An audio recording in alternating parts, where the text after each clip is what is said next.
নমস্কার বন্ধুরা, আজকে আমি এই জাম গাছের জাম এই জামের আচার বানাবো।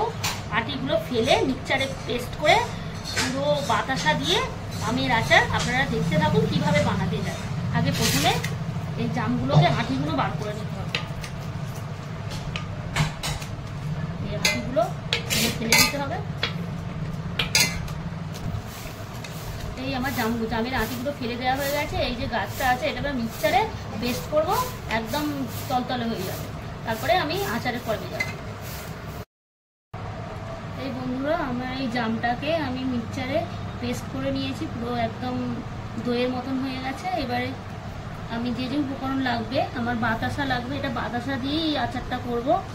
5 ফোড়ন নিয়েছি, 2 শুকনো লঙ্কা, 2 তেজপাতা আর 6টা এলাচ নিয়েছি, বিন নুন নিয়েছি, ধনে গুঁড়ো নিয়েছি, গোলমরিচ গুঁড়ো, জিরে মরিচ, আর এইটা হচ্ছে আমার সিক্রেট যে আচারের মশলা আছে, 5 ফোড়ন, তেজপাতা, মানে রাঁধুনি মশলা, বিভিন্ন প্রকার মশলা 8 রকম সমন্বয়ে এই মশলাটা ভাজা গুঁড়ো করা। এবারে আমি আচারের পর্বে যাচ্ছি।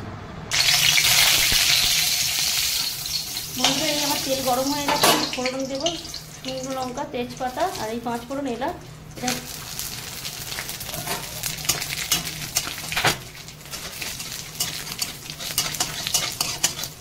এবারে আমার এই জামটা আমি ঢেলে দেবো, যে পেস্টটা।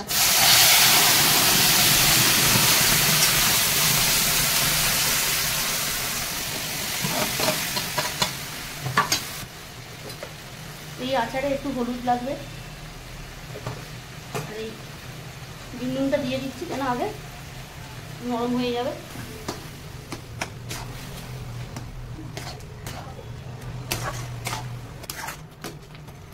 এই বন্ধুরা, আমি ভিনিগার দেবো 2 চামচ। ভিনিগারটা দেওয়ার কারণ হচ্ছে আমি এই আচারটা সংরক্ষণ করব 1 বছর, সেহেতু ভিনিগারটা দিলে জিনিসটা ভালো হবে। এটা ফুটবে। আমার এই যে মশলাগুলো আছে, এই মশলাগুলো দিয়ে দেবো। বাতাসা, 5 ফোড়ন, জিরে মরিচ, ধনে,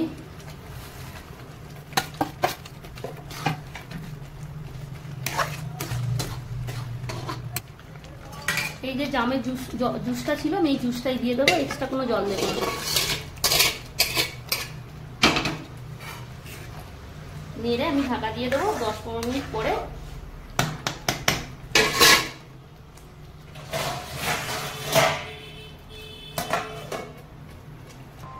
আমার এই 15-20 মিনিট হয়ে গেছে। এবার ঢাকনাটা খুলবো, খুলে এবার দেখবো মিষ্টি ঝাল ব্যালেন্সটা দেখবো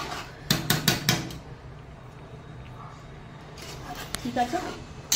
আর একটু মারিয়ে নামিয়ে দেবো।